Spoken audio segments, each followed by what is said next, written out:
kalau dilihat dari peta yang dibuat oleh Pusken tahun 2017, di kawasan Cianjur memang ada patahan Cimandiri, sesar Cimandiri yang mulai dari Banten sampai lewat ke Cimandiri tadi.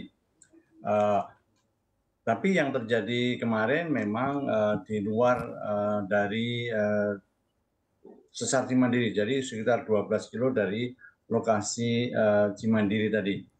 Nah, ini kita memang biasanya kalau sesar itu ya kalau aktif ya di sepanjang jalur sesar itu sendiri. Tapi kalau memang ini ada sesar muncul gempa lagi, berarti ini ada indikasi baru misalnya begitu. Tapi walaupun begitu memang sangat dibutuhkan penelitian lanjutan terkait dengan posisi tadi sesar baru. Karena kalau kita nanti menganggap itu sesar baru, konsekuensinya juga tata ruangnya harus baru nantinya seperti itu. Pak Amin, sudah hampir 200 gempa susulan yang terjadi di Cianjur. Apakah sebetulnya masih ada gempa susulan nih Pak yang patut diwaspadai?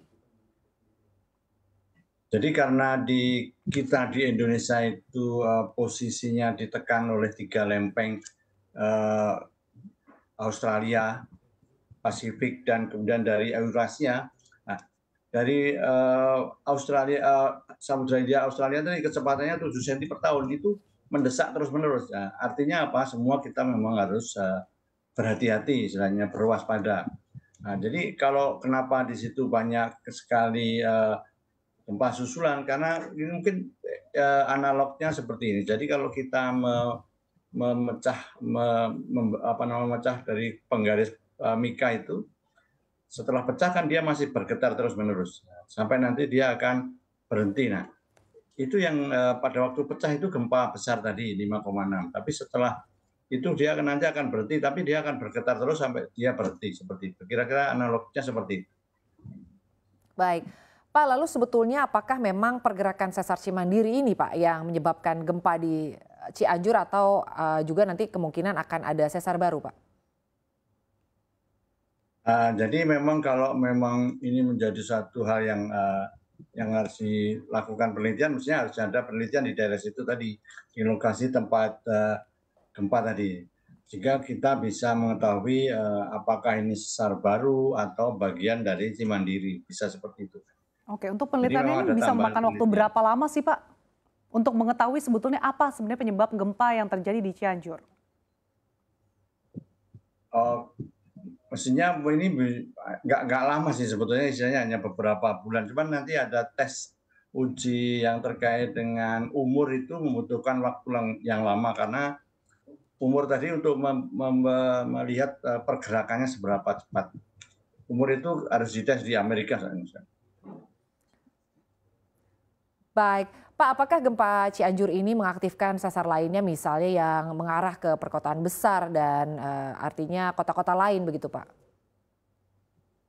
Oh, kalau kita lihat itu kecil tadi 5,6 itu kecil lah, mungkin ya statusnya itu lokal. Sebenarnya 5,6 itu kecil statusnya, jadi tidak besar sampai merusak seperti yang terjadi di sana.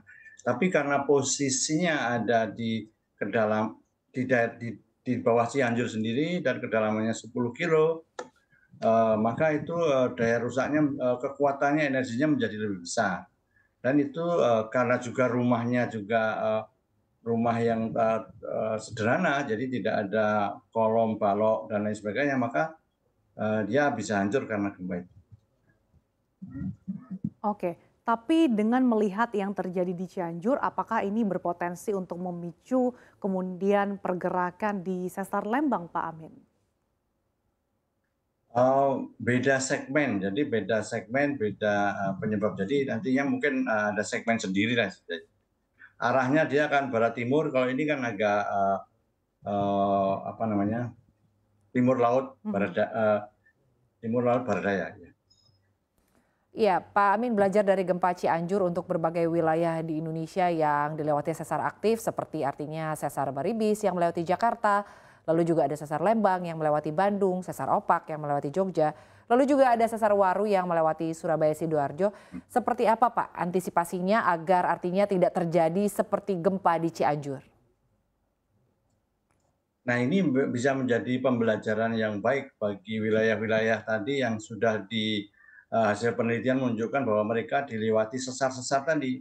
Jadi, artinya apa, mereka harus melakukan pemetaan terkait dengan eee, jenis tanahnya dan bangunannya sendiri.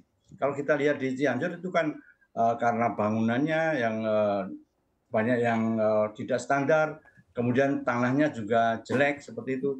Jadi kalau misalnya kawasan itu risikonya bisa menjadi tinggi, misalnya, tanahnya statusnya itu jelek, kemudian bangunannya juga tidak standar, maka, kerusakan akan lebih parah. Nah, itu yang harus dicari, dilihat di setiap daerah tadi, baik yang ada di Surabaya, baik yang ada di Semarang juga ada, di Subang juga ada, Lembang juga ada. Jadi, ini waktunya untuk melakukan asesmen terkait dengan, bangunan-bangunan yang ada di sepanjang, sesar-sesar yang melewati kota-kota besar tadi.